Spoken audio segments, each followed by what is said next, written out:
I will point out that being a bad driver doesn't necessarily have anything to do with whether or not you can speak English.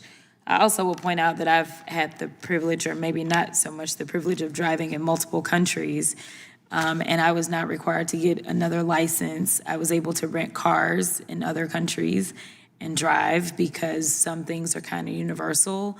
And frankly, if somebody passes the test as it's laid out, then I think that that's kind of what it is. If we need to change the test, then we need to change the test. But nevertheless, one of the things that has become clear over the past year is that this president can be bought.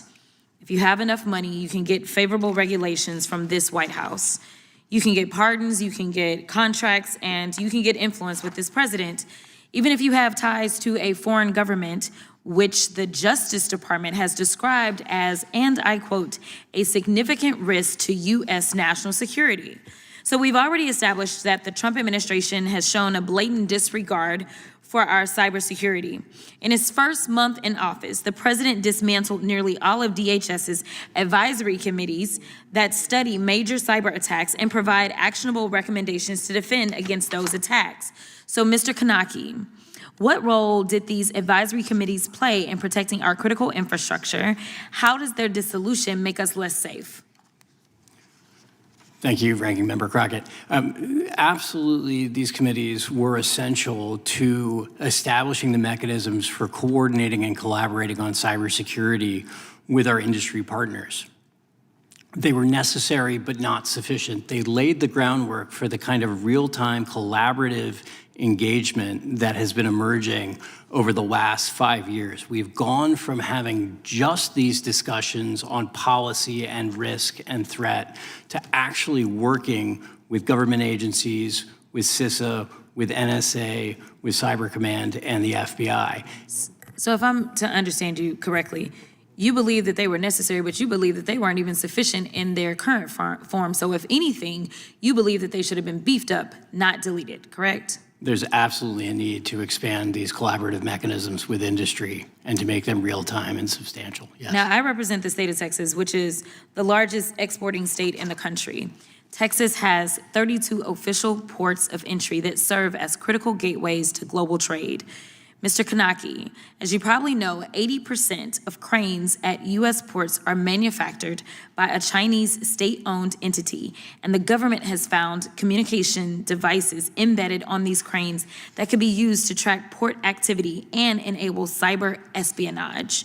What concerns are raised when the technology used inside a critical infrastructure system is manufactured by a foreign adversary? In the case of these devices, what we're talking about is an ability to both monitor and control and disrupt the infrastructure should it be in China's interest to do so. So it's an absolutely critical risk that we be able to maintain our trade in the event that they feel they are compelled to use that capability. The focus here, in my view, needs to be retrofitting at this point. We don't need to replace the steel that holds up the cranes. I think we're certain that's pretty strong. What we need to do is replace the electronics, rip and replace the electronics, and operate them with trusted hardware and trusted software that we know is not communicating back to China. The costs associated with operating technology needed for critical infrastructure are increasing. It doesn't help that the Trump administration's policies are partly responsible for the cost increase. However, states are weighing the cost and availability of the technology they need to operate and maintain their critical infrastructure. There aren't domestic manufacturers for many of these necessary machines, such as cargo ships or port cranes. Let me add to this. We did have the Chips and Science Act, and my predecessor in Congress was actually the one that ushered that through. That was to make sure that we could manufacture more chips right here domestically. And it is so unfortunate because there were so many plans and there were so many that were saying we are going to take advantage of this bill and pull down on these dollars. And now those plans have fallen by the wayside because of some of the terrible tariff policies that currently are taking place. It is harming us not only economically, but it is harming us from a security standpoint. This was not fiscal responsible policy that this administration has engaged in, but it's also been very harmful to us domestically. So the last question is, so what solutions are there to mitigate the risk posed by foreign technology and infrastructure supply chains? I think we badly need to make a government investment in the retrofitting of these technologies.